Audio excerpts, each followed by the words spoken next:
오늘은 주가 부르시니 일어서라, 일어나라, 이 말씀을 가지고 여러분들과 함께 나누고자 합니다. 어느 날 하나님께서 에스겔을 부르셨습니다. 하나님께서 에스겔을 부르셨어요. 어느 날 하나님께서 여러분을 부르셨습니다. 그래서 이 자리에 있죠. 하나님께서 부르신 그 다 모든 계획들, 예행 연습들, 하나님께서 하셨던 그 모든 것들 미리 다 알고 하나님 이제 곧 있으면 한 1년 있다가 아니면 한 달 있다가 이제 나를 만나 줄 것이다라는 그런 어떤 카운트다운을 들으면서 하나님을 만나셨나요? 아니죠. 안 들으셨어요? 들으실 수도 있죠. 예, 절대로 아니라고 할 수는 없을 것 같고요. 그런데 제가 아는 사람들은 미리 그것을 감지하지는 못했던 것 같아요. 거의 대부분은 전혀 예상하지 못하는, 조금 더 노력해서 거의 100%는 예상하지 못한 가운데서 하나님을 만납니다.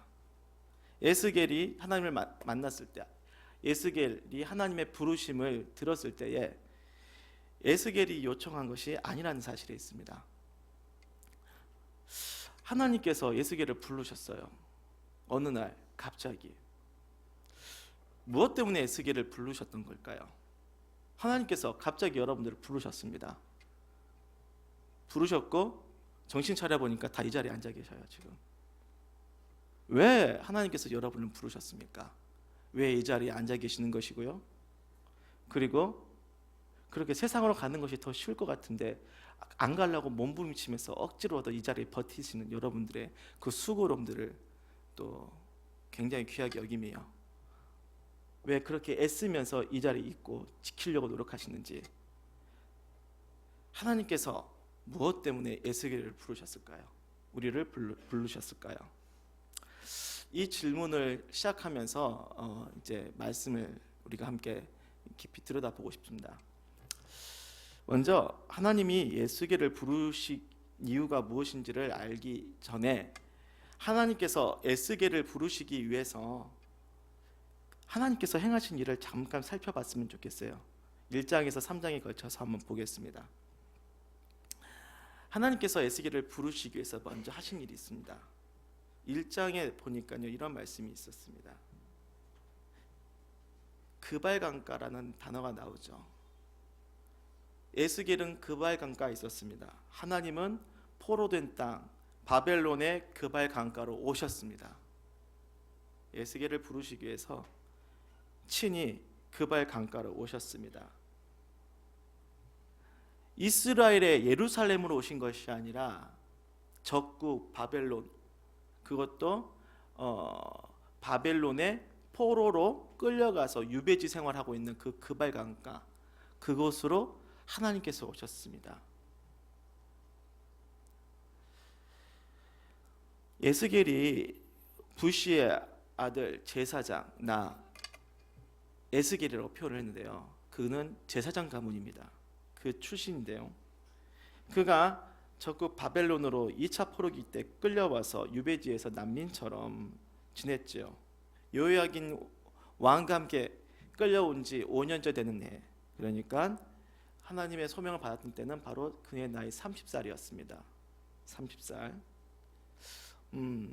그는 제사장 일을 하는 사람이 아니에요. 이제는 더 이상 외국 타지 땅으로 왔기 때문에 제사장직을 천직으로 여겼는지 모르겠지만은 거기서는 제사장 일이 필요가 없습니다. 그는 자신의 사명을 상실한 채 그렇게 망가진 그런 제사장의 삶을 살고 있었던 것이죠. 그의 인생의 유일한 소망은 다시 고국으로 돌아가는 것이었습니다. 대충 말씀을 드리면 그가 서 있는 그발강가는 소망과 그 기쁨과 평안의 땅입니까? 아니죠. 마치 만국의 서름을 안고 있는 일제시대 때에 서름에 북받쳐 오르는 한 독립운동가의 마음처럼 에스겔의 마음은 그렇게 무겁기만 한 그런 상황에 이르렀던 땅입니다. 그 땅에 하나님께서 오셨어요. 하나님께서 에스겔을 부르시기 위해서 그 땅으로 직접 오셨습니다. 두 번째, 하나님께서는 그곳에서 그발 강가라는 곳에서 에스겔을 위해서 무엇인가를 하셨습니다. 굉장히 큰 걸 하셨어요. 그건 바로 엄청난 하늘의 영광을 드러내시면서 환상 가운데 엄청난 일을 벌리시면서 에스겔을 한 사람을 위해서 임하셨습니다. 1장을 읽어보면요, 여러분들 잠시 혼미함에 빠지실 것입니다. 이게 뭔 얘기인지 우리가 상식적으로 전혀 이해할 수 없는 생물체가 넷이 나타났는데, 생물체가 머리가 네, 사람의 얼굴, 사자의 얼굴, 그리고 소의 얼굴, 독수리 얼굴이 네 얼굴이 있고요. 그리고 날개가 네 개가 있어요. 그리고 열심히 이렇게 날개를 파닥거리면서, 그리고 좌우로 가면 아니요, 좌우로 이렇게 몸을 턴하지 않습니다. 항상 앞으로 갑니다. 앞으로 가는 모습들. 이거 가능해요? 앞으로만 가면 어떻게 되죠? 열심히 가다 보면 다시 그 땅을 밟겠죠. 한 바퀴 지구로 돌아서. 이게 상식적으로 이해할 수 없는. 그럼 좌우로는 어떻게 하지? 근데 성경 말씀 계속 앞으로만 가는 그런 모습의 생물체의 모습들이 나타나고, 그 가운데 하나님의 영이 운영하시면서 그 생물체들을 진두지휘하는 모습들이 나타나고,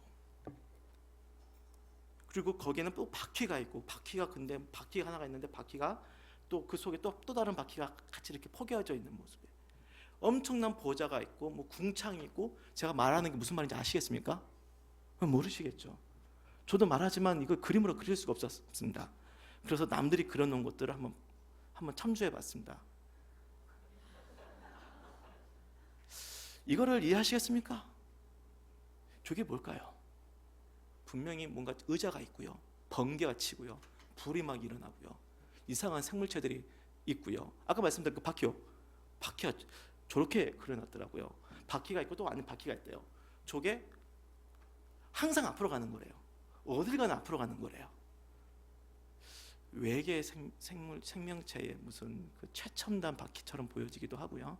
그래서 외계인의 모습이라고 얘기하시는 분들도 있어요. 예수님은 외계인이래, 하나님은. 뭐 이런 이야기도 있습니다. 예.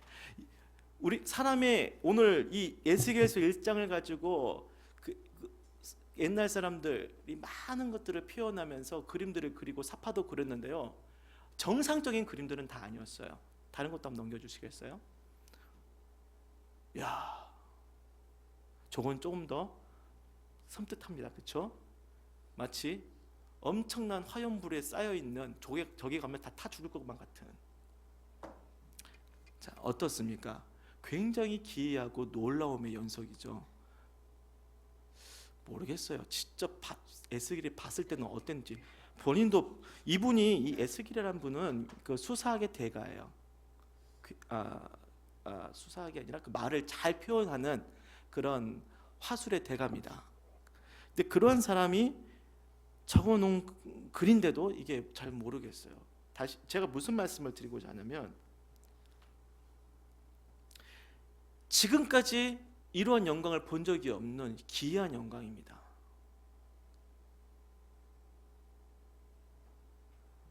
다시 말하면 전혀 상상할 수도 없는 너무나 기이하고 비상식적인 엄청난 놀라움으로 하나님께서 장광을 펼치시면서 에스겔에게 환상 가운데 임하십니다.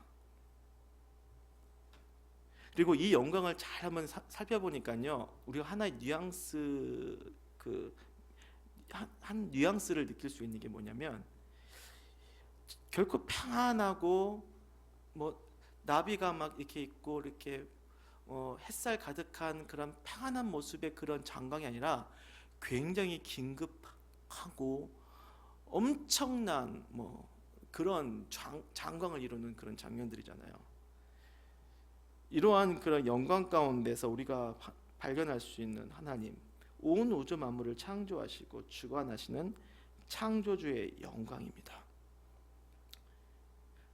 그 영광을 보면은, 자, 영화 속에서 우리가 요즘에 영화관은 제일 큰 화면을 가진 영화관이 뭔지 모르겠어요. 그렇죠? 굉장히 큰 화면에 몇백 명을 수용할 수 있는 그런 영화관은 그 화면이 굉장히 크잖아요. 그런 영화관에서 뭐 그랜드 캐년을 찍어놓은 장면이라든가, 에베레스트 산의 그 전경을 이렇게 쫙 펼쳐놓은 장면이나, 아니면 지구 밖에서 지구를 바라보는 이런 장면이라든가 이런 장면을 뭐 약간 상상력을 동원해서 그 컴퓨터 그래픽을 이용해서 이렇게 만들었다 하더라도 그거 보면 어떨 것 같아요? 우와 하죠. 우와. 그 장면을 직접 눈으로 환상 가운데 본 예스겔은 자기 자신을 어떻게 볼까요? 하나님은 이렇게 크시고 광대하시고 엄청나신 가공할 위력을 가진 하나님, 전능하신 하나님이신데 그걸 볼 때 자신을 비교하게 되죠. 나는 어떤 사람이라고 생각하게 될까요? 나는 정말 아주 미천한 피조물이구나. 하나님께서 2장 1절에 이렇게 말씀하시죠. 그가 내게 이르시되 인자야, 인자야 할 때 히브리어는 벤 아담이라고 합니다. 하나님의 사람의 아들, 사람의 아들. 그런데 인자라는 단어가 그 마태복음, 마가복음, 사복음서도 있잖아요. 인자라는, 예수님께서 자신을 칭하실 때 인자라고 말씀하시잖아요.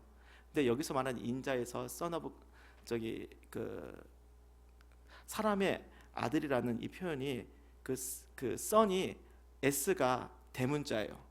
여기서 나오는 인자는 son이 소문자입니다. 질적으로 예수님을 지칭할 때 말하는 인자와 여기서 말하는 인자는 완전히 다른 인자입니다. 특히 이 인자는 지금 말씀드렸던 이 엄청난 장광에 하나님의 영광을 보고 난 그 에스겔의 모습을 잘 우리가 대변할 수 있는 호칭이거든요. 인자야. 이거는 뭐냐면 비천한 피조물인 인자를 얘기하는 겁니다. 하나님, 창조주신 하나님께서 피조물인 사람을 바라보면서 인자야 이렇게 말하는 겁니다.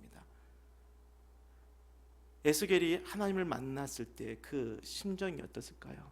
정말로 땅바닥을 머리를 쪼아리면서 자신을 가장 낮게 보겠죠. 인자야 내 발로 일어서라, 내가 네게 말하리라. 하나님은 그곳에서 전혀 예상할 수 없고 기대하지 못했던 엄청난 광경에 하나님의 영광으로 에스겔에게 임하셨습니다. 첫 번째는 하나님은 포로된 땅 바벨론 그발 강가로 직접 오셨고요. 거기서 엄청난 영광의 모습으로 에스겔에게 임하십니다. 세 번째는요, 이 하나님께서 임하시고 에스겔을 부르시는 이 모든 상황 가운데서 성령께서 굉장히 힘써서 일하십니다. 얼마나 힘써서 일하신다면 자신의 존재를 드러내실 정도로. 왜 자신의 존재를 드러내실 정도라는 얘기를 했냐면 삼위일체 하나님 중에서 성부, 성자, 성령 중에서 섀도우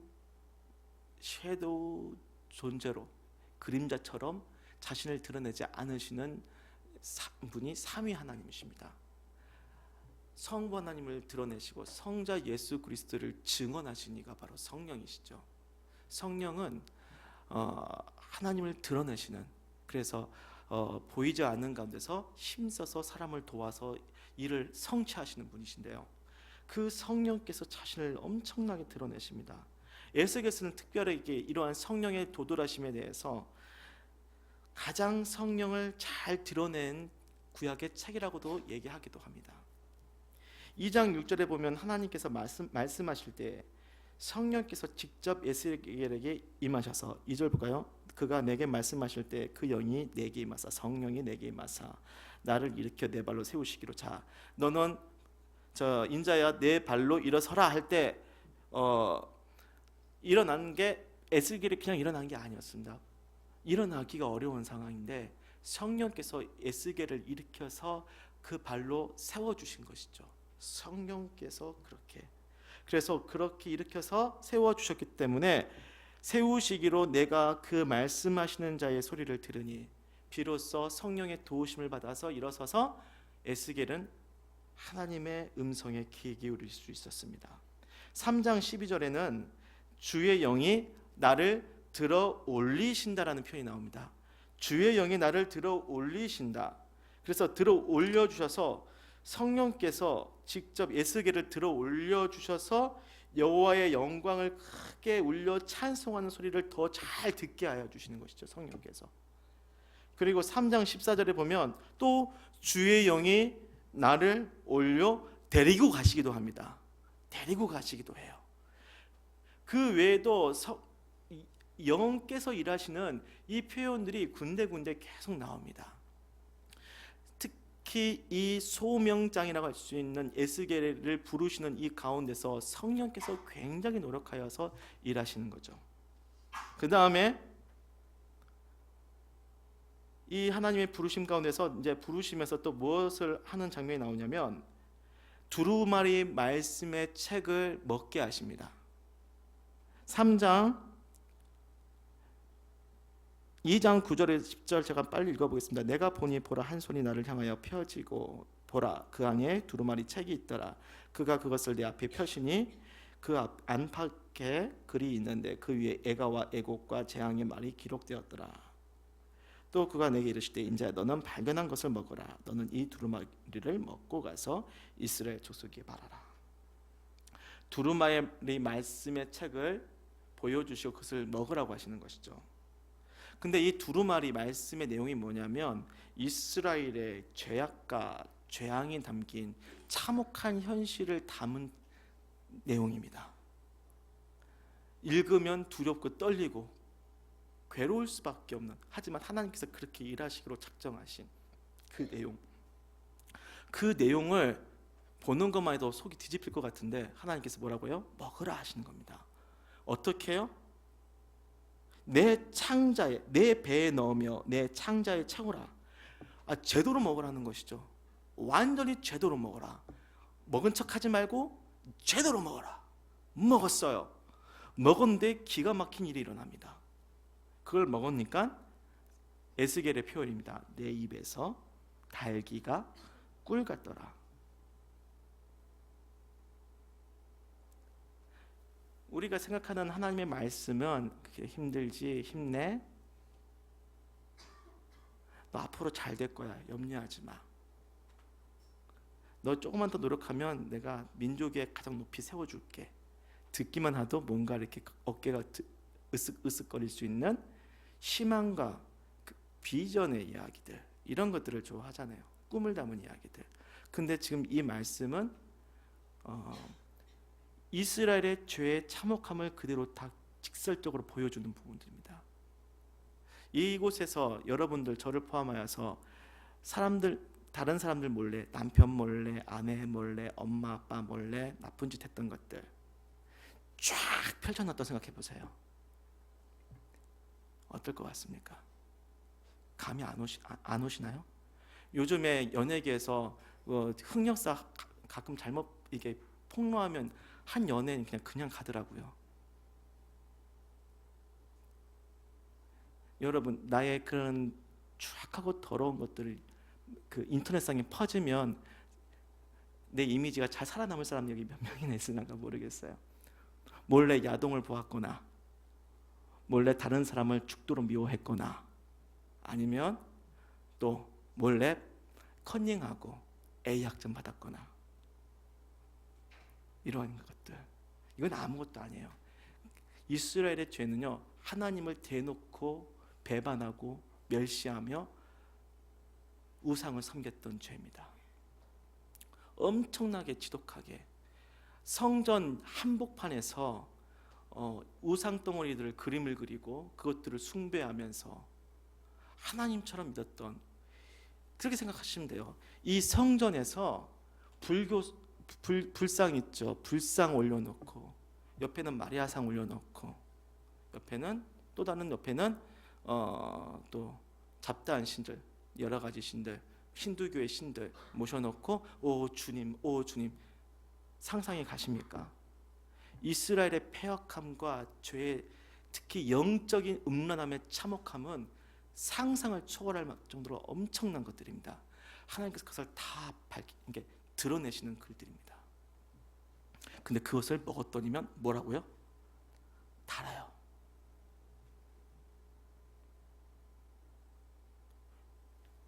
회개하면 마음이 괴로울 것 같죠. 내가 잘못한 걸 생각을 끄집어내야 되잖아요.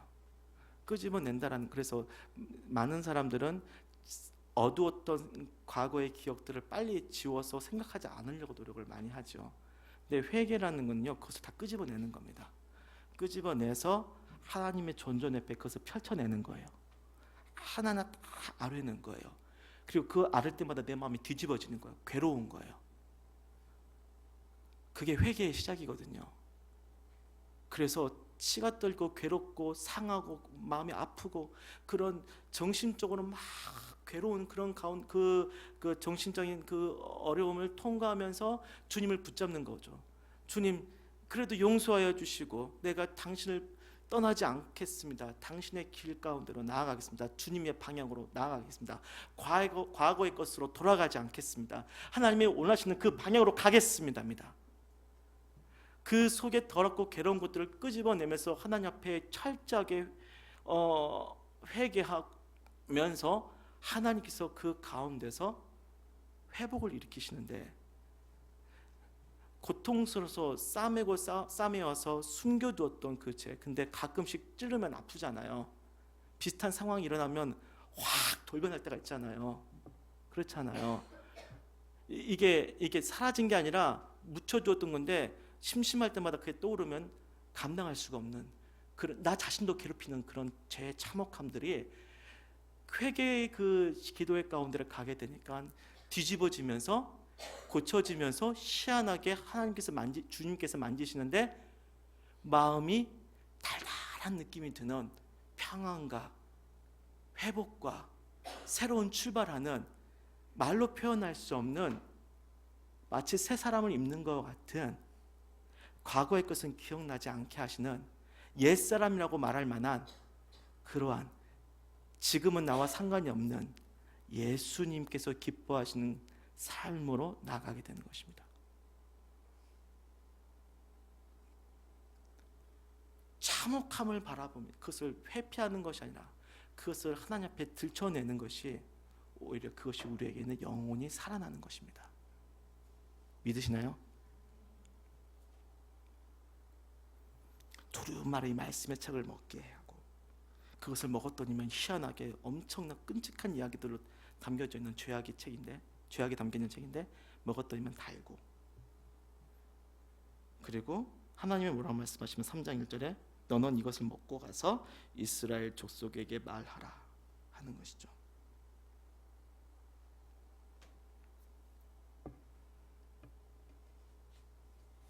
그것이 하나님께서 에스겔을 소명 가운데 불러주신 여러 가지 하나님께서 만들어 놓으신 장치들입니다. 사건들입니다. 그런 일들을 하나님께서 빈틈없이 계획하시고 그러한 일 가운데 이것들을 함께 세트하시면서 바로 에스겔을 부르십니다. 희한하게도요, 그 신학에 보면 사도 바울 있잖아요. 사도 바울이 참 비교할 만한 비슷한 이게 병행을 이루는 그런 모습들이 있어요. 처음에 에스겔이 그발강가에서 하나님을 만났잖아요. 마치 그런 것처럼 예수님께서는 그리스도인을 잡으려고 바울이 가고 있는 다메섹 도상에서 예수님께서 오셨습니다. 그의 인생은 자기가 볼 때는 어쩐지 모르겠어요.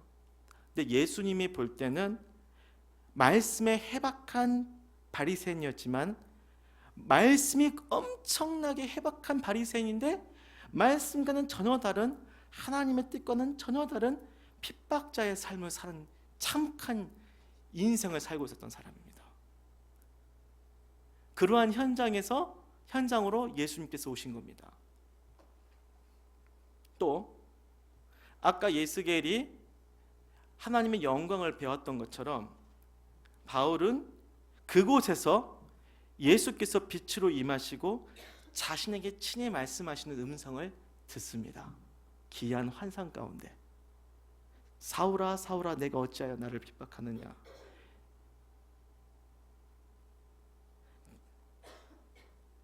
호련히 하늘로부터 빛이 비추어서 갑자기 눈이 어두워지고 사울아 사울아 내가 나를 왜 핍박하느냐 깜짝 놀라죠.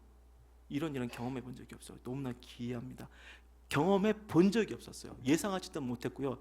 전혀 알 수 없었던 그 일이 일어나는 거죠. 왜 나를 핍박하냐? 두려움에 누굽니까? 하니까 나는 얘가 핍박하는 박해하는 누구라고요? 예수니라. 기가 막힐 일이 나는 거죠. 자기는 예수가 그냥 죽은 자고 이단자였고 내가 믿는 성경의 그 하나님 신앙과는 전혀 반대로 생각했고 예수는 마땅히 죽어야 할 사람을 생각했는데 뭐라고 할까요? 이렇게 아주 그냥 선명하게 들리는 거죠. 나는 얘가 박해하는 예수다. 이 말을 듣고 완전히 사울의 정신은 나가버립니다. 지금까지 철저하게 믿었던 모든 신념들, 모든 고집들이 송두리째 날아가 버리는 놀라운 일입니다. 기이하고 이상한 환상이죠.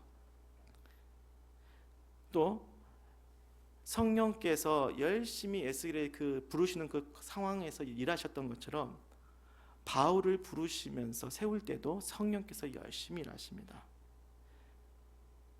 9장 10절, 사도행전 9장 17절에 보면 나중에 이제 사도 바울이 이제 그 다메섹의 직가라는 곳에 가서 아나니아라는 주님의 제자를 만났는데요. 아나니아가 말합니다. 예수께서 나를 보내어 너로 다시 보게 하고 성령으로 충만하게 하신다. 성령으로 충만하게 하신다. 충만하게 하신다. 그리고 이제 그 다음에 사도 바울은 무엇을 합니까? 주님께서 사도 바울을 염두에 두고 아나니아에게 말씀하시는 장면이 나온대요. 주께서 이르시되 가라, 이 사람은 내 이름을 이방인과 임금들과 이스라엘 자손들에게 전하기 위하여 택한 나의 그릇이라.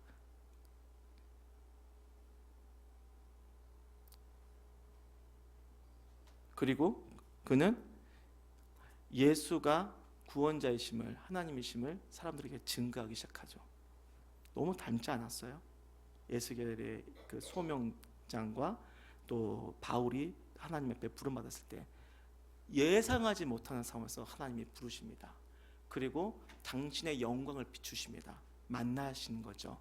그리고 나의 모든 생각이 완전히 뒤집어지고, 그리고 하나님의 말씀 앞에 서고 하나님의 명하시는 어떤 명령을 받아서 그 일을 행하는 것이죠. 그러면 우리는 어떨까요? 혹시 여러분, 주님께서 여러분 한 사람 사람을 각자 인생 가운데서 부르시고 일으켜 세우셨던 때를 기억하십니까? 자, 첫 번째, 내가 내 인생에서 예수를 처음 만났던 그곳은 어디였습니까? 혹시 슬픔과 고통의 끝자락이었습니까? 아니면 예수님을 의도적으로 부인하면서 혹시 아내를 열심히 핍박하다가 하나님 앞에 뒤통수 맞고 오신 남편이 있으신지 모르겠네요. 열심히 핍박했던 남편이, 아내가 하나님을 그 가운데서 만나게 되는 그런 경험을 하신 분 계십니까? 전혀 예수를 만나지 않을 것이라고 생각했던 그 자리에서 예수님이 여러분의 인생 가운데 오시지 않았습니까? 주님께서 그 자리에서 어떻게 임재하셨습니까? 전혀 예상하지 못한 방법으로 오시지 않았습니까? 예수님이 오실 것이라고 해서 여러분께서 기대하셨습니까? 예상했습니까? 오히려 예수님 이제 오시옵소서, 내가 이렇게 기도하고 있으니까 지금 제가 기도 발동 걸었습니다. 30분 동안 기도할 테니까 30분 뒤에는 짜잔 나타나 주십시오. 이렇게 뭔가 시나리오를 짜가지고 기도해서 하나님이 딱 나타나시던가요? 하나님께서 나의 핸들링 하시는 것에 당하시고 나의 계획 가운데서 하나님께서 그렇게 갇혀서 행동하시던가요? 아니면 어떻게 행동하시던가요?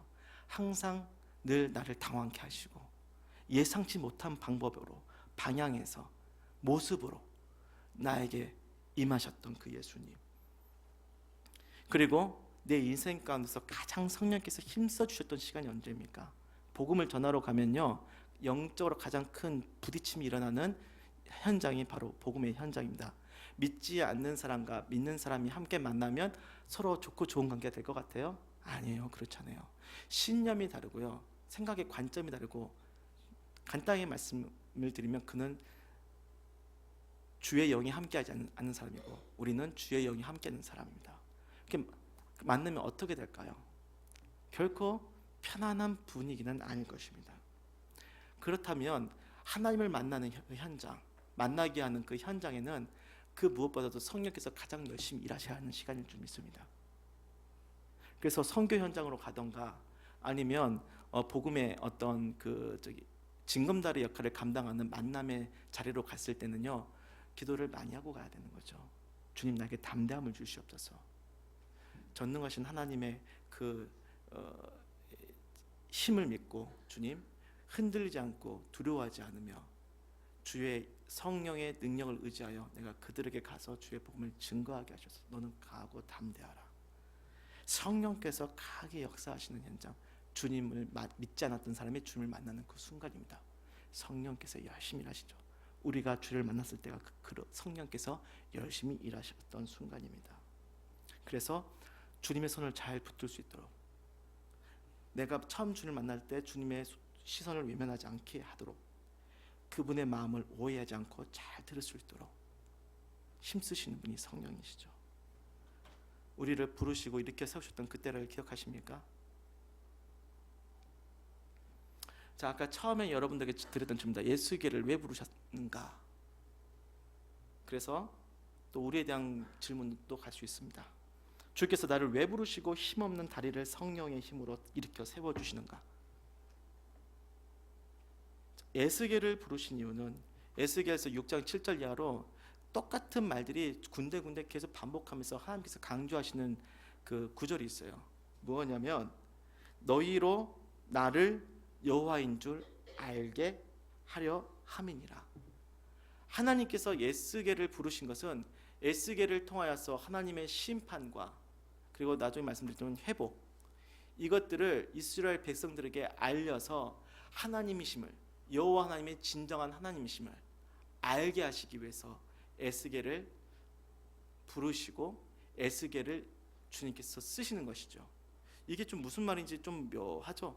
왜냐하면 우리가 지금 느끼고 있는, 체감되어지고 있는 중요한 그 삶의 순간순간들은 직장에서 실수하지 않고 열심히 일하는 그 순간, 아니면 자녀들을 양육하는데 조금 더 좋은 학교를 보내기 위해서 열심히 골머리를 앓으면서 어떤 학교를 보낼 것인가, 아니면 어떤 사람이랑 갈등 관계인데 어떻게 하면 내가 저 사람에게 지지 않고 내가 그 사람을 극복하여서 그 사람 위에 군림할 수 있을 것인가, 여러 가지 있잖아요. 한마디로 성공하기 위해서, 내가 넘어지지 않기 위해서, 그리고 지금의 삶이 안정되게 계속 유지하기 위해서 우리는 굉장히 많은 시간과 에너지와 열정을 붓잖아요. 그런데 하나님께서 이렇게 엄청난 시나리오를 가지고 에스겔을 부르시면서 하나님께서 왜 이렇게까지 하면서 에스겔을 부르셨는가? 하나님의 되심을, 여호와 하나님이심을 이스라엘 백성이 알게 하려 함이라. 무슨 말씀이냐면, 여러분, 우리의 인생이, 우리가 예수를 믿는 것이 개인 구원이 최후의 비전인가요? 정말 심각하게 고민해 봅니다. 잘 생각해 보세요. 이걸 여러분들 양심에다가 한번 이것을 부딪히게 하면서 한번 질문해야 됩니다. 우리 학생 여러분들 마찬가지입니다. 여러분들이 하는 그 모든 것들 도대체 무엇을 위해서 하는 것이죠? 학생들하고 한번 얘기해 볼까요? 공부 열심히 하고 있죠? 그러면 공부 열심히 하고 난 다음에 뭐 할 거예요? 지원대학교 갈 거죠? 지원대학교 가면 뭐 할 거예요? 왜 얘들한테 물어볼게요. 좋은 대학교가 무슨 대학교야? 점수가 높고 취직 잘 되는 학교로 하더라고요. 초등학생한테 물어봐도 무슨 일 하고 싶어? 공무원이에요. 애들이 굉장히 지혜롭습니다. 굉장히 현실적이에요. 가장 안정적으로 쭉 갈 수 있는 일이 공무원이라는 것을 초등학생들부터가 알아요. 여러분들 자녀들이 생각 없는 아이들 아니에요. 저는 여러분들을 지지합니다.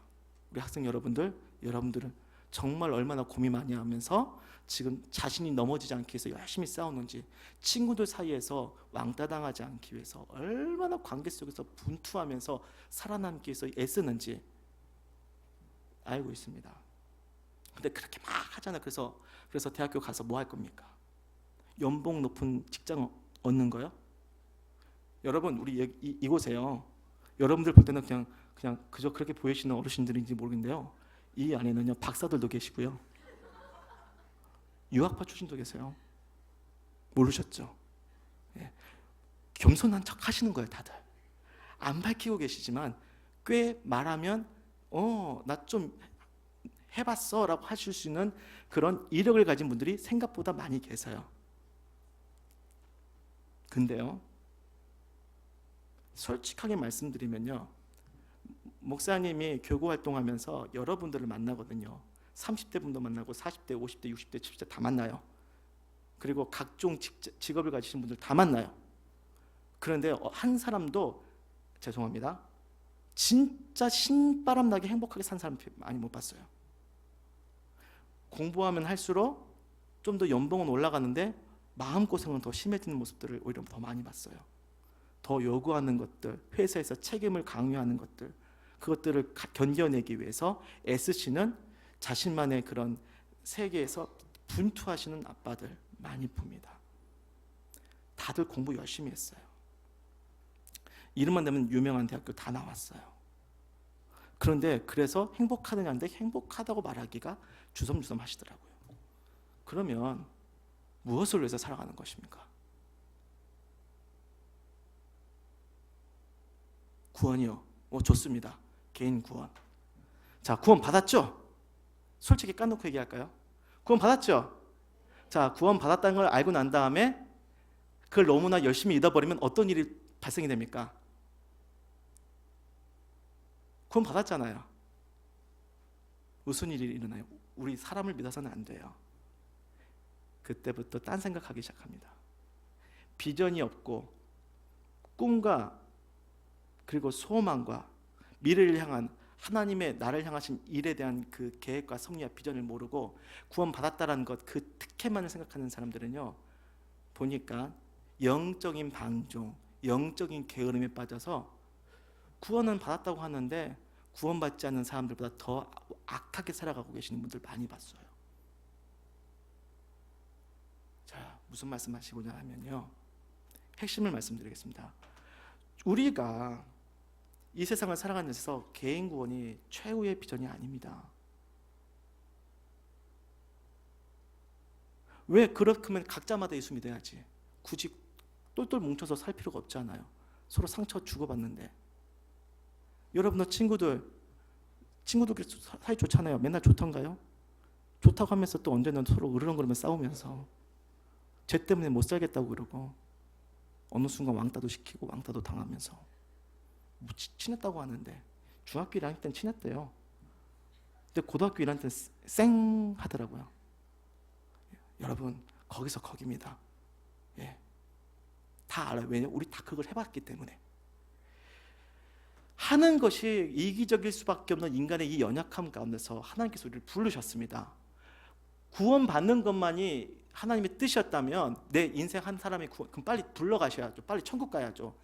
구원받는 순간 우리는 빨리 죽어서 천국 가야죠. 왜 숨쉬고 있어요? 다시 돌아갑니다. 왜 숨쉬고 있어요? 처자식 먹여 살리기 위해서요. 공부하기 위해서, 또 직장 좋은 데 가기 위해서요. 삶의 질을 높이기 위해서. 그것이 우리가 숨쉬고 있는 시간을 보내고 있는 이유입니까? 생각이 있잖아요, 여러분. 청년 여러분들. 정확하게 알아야 돼요. 내가 누구인지, 내가 무엇을 위해 살아갈 때 가장 행복하고 가장 흔들리지 않는 인생인지. 하나님께서 에스겔을 부르셨고요, 우리를 부르셨습니다. 분명히 우리는 기본적으로 구원 받습니다. 우리를 부르시고 예수를 만나서 구원 받았습니다. 그리고 거기서 끝이 아니에요. 에스겔은 하나님께서 이 두루마기를 책을 먹어라. 그리고 너는 가서 이스라엘 백성들에게 전하라. 사도 바울에게도 예수를 만나게 하시고 뭐합니까? 그의 인생의 비전을 아나니아를 통해서 밝히시죠. 이방인들을 위해서 내가 세운 종이라. 여러분, 내 인생에서 슬픔과 고통의 끝자락, 예수 만나기 정말 어려운 환경에서 예수를 만나고, 그리고 그 만났을 때 정말 기가 막히게 전혀 예상하지 못하는 영광스러운 가운데 나의 모든 고집과 나의 모든 신념을 꺾으시고 인생의 새로운 비전을 세워주신 그 주님께서, 힘써 주신 그 성령께서 그렇게 우리를 애써 가시면서 우리를 불러주셨잖아요. 구원받는 건 당연한 거라니까요. 그 다음에 뭡니까? 너희를 통해서 내가 진정한 하나님인 것을 세상에 알렸으면 좋겠다. 하나님이 가라고 하신 그 자리에서 직장이든 선교지든 어디든 간에 그 현장으로 가서 예수 그리스도가 진정한 구원자이심을 너의 인생을 통해서, 너의 삶을 통하여서, 너의 말을 통하여서 사람들이 알았으면 좋겠다. 개인 구원이 우리의 최후의 비전이 아닙니다. 그건 기본적인 거고요. 그것만 오히려 붙잡았다가는 있는 것도 빼앗기게 됩니다. 우리 주의 사람들은요, 꿈을 먹고 사는 사람들입니다. 학생들은 더할 나위 없고요. 주님이 나에게 무엇을 원하시는 걸까? 주님께서 나에게 바라시는 것이 무엇인가? 그 질문을 정말 들어보셨어요? 내가 좋아하는 것을 하게 해주세요, 그런 거 말고요. 나라부터 시작되는 그런 얘기 말고요. 하나님부터 시작돼서 나에게 펴주시는 그 하나님의 꿈과 비전이 무엇입니까?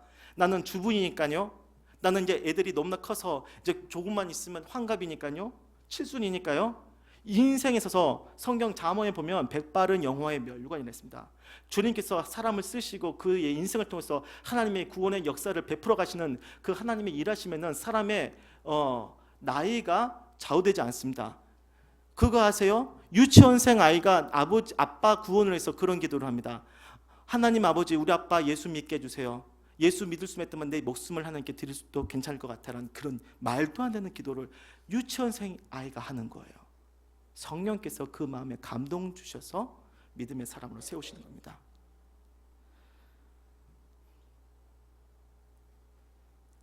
주님께서는 우리에게 이 세상의 죄악된 현실을 보게 하십니다. 중고등부 학생들이요, 마음병 많이 가지고 있습니다. 알고 계세요? 그런데 그 남 얘기로 생각하지 마세요. 여러분도 마찬가지였잖아요. 저도 그랬고요. 여러분 중고등학교 때 행복했었습니까? 저는 다시는 중고등학교 때로 돌아가고 싶지가 않아요. 저의 인생에 있어서 흑역사가 끊임없이 이어져 있었는데요. 초등학교 때 학교 6번 이상 옮겨 다녔고요. 중학교 때 학교 3곳을 다녔고요. 고등학교 때 학교를 2곳을 다녔습니다. 졸업반 때 다 이사 갔어요. 정신분열 안 일어나는 게 다행이죠. 다시는 안 가고 싶은 그 시절. 청년기 때는 그래서 나아졌냐? 아니요, 형편은 나아지지 않았습니다. 내 인생의 꼴대를 꼬여서 그래 살 길은 그래 신학교밖에 없겠다, 뭐 주님의 목회적 사명을 위해서가 아닙니다. 얼마나 마음이 답답했으면 고등학교 3학년 때 그 어린 나이에 그냥 예수님이 있는 학교로 가야겠다 생각해서 가장 사람들이 좋다고 하는 신학교로 제가 시험 쳐서 들어간 거죠. 일반 대학교도 합격을 했었는데 가끔씩 좀 후회할 때가 있어요. 노 크로스 노 크라운이라고 했는데 크로스는 맞는데 크라운은 잘 모르는 교회의 고통스러운 현장을 신학생이다 보니까 더 보게 되고요. 어린 나이 20대 나이 때 교수들의 부정적인 모습들을 보게 되고요. 목사님이라고 하는데 성도들과의 모습 가운데 있어서 성도들의 모습과의 관계에서는 굉장히 얼굴 반짝반짝 빛나시는데 부교육자들한테는 이렇게 조인트 까고 막 이런 목사님들. 죄송합니다. 목사님만 욕하지 않겠습니다. 장로님들은 서로 편갈라 가지고 자기 줄 세우고 최라인, 뭐 김라인 이렇게 해가지고 네. 여러분 가끔씩 그런 생각을 합니다. 왜 이런 나도 어린 시절이 있었는데 어린 시절이 있었어요. 초등학생 시절이 있었고요. 중학생 시절이 있었어요. 고등학교 시절이 있어요. 쉽게 넘어간 적이 한 번도 없었어요. 저도 고등학교 들어갈 때 비평준화 지역 학교예요. 시험 쳐서 들어가대요. 조금 높은 학교 지원해달라고 선생님께서 안 된다고, 너 떨어진다고, 괜찮다고 엄마 앞세워가지고 책임지겠다고 턱걸이로 고등학교 들어간 적도 있었고요. 뭐 이런 일도 여러 가지 있어요. 여러분들만 괴로웠던 거 아니에요. 그러니까 서로 소통해야 돼. 같이 소통하면서 서로 끌어안아주고, 그래 너 혼자 아니야. 이대로도 괜찮아. 너 최고야. 그래 같이 열심히 해보자. 너 혼자 사는 인생 아니야. 우리 같이 예수 좀 믿어보자. 공감되십니까? 모든 세대 여러분들, 우리 초등학생 아이들도 마찬가지예요. 예. 다들 마음에 그런 것들이 있어요. 자, 이런 것들 해결이 우리 인생의 목적입니까? 아니라는 거예요. 이 모든 것들이 오히려 하나님께서 다 사용하셔서 무엇을 위해서? 너 한 사람의 개인의 구원은 당연한 것이고, 주님께서 원하시는 것은 주님께서 예비하신 모든 민족이 주 앞에 다 돌아오는 것입니다.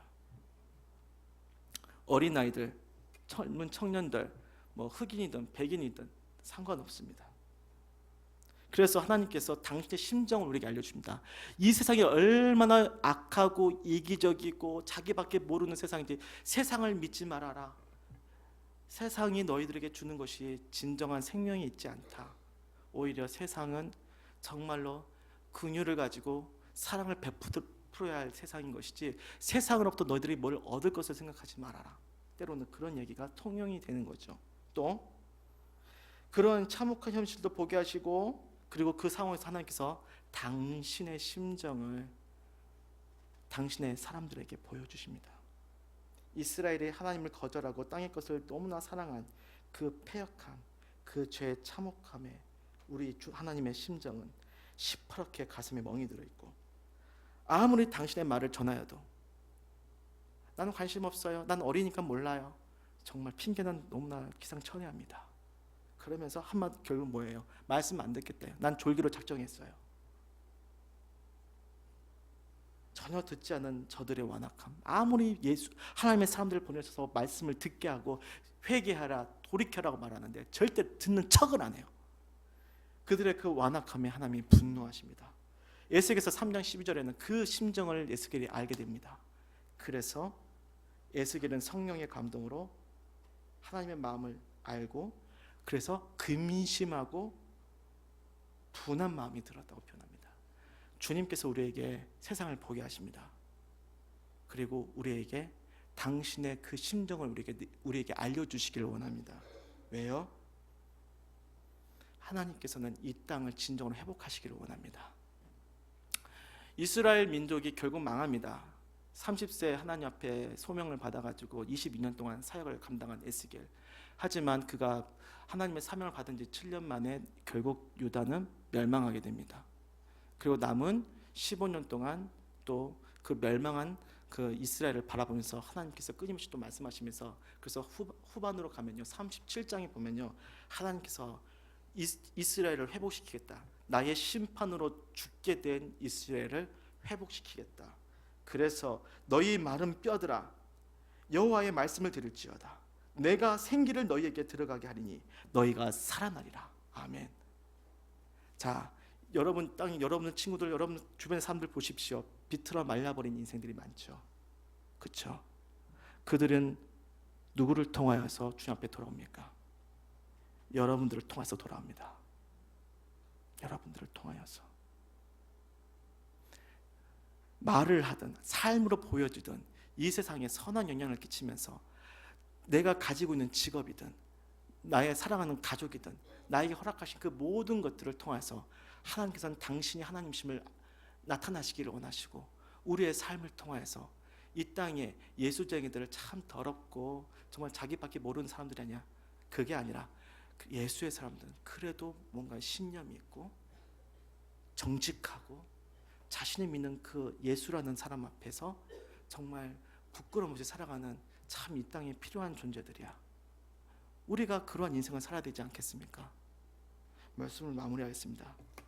에스겔을 부르신 이유는 무엇입니까? 결국 하나님께서 이들을 다 회복시키겠다.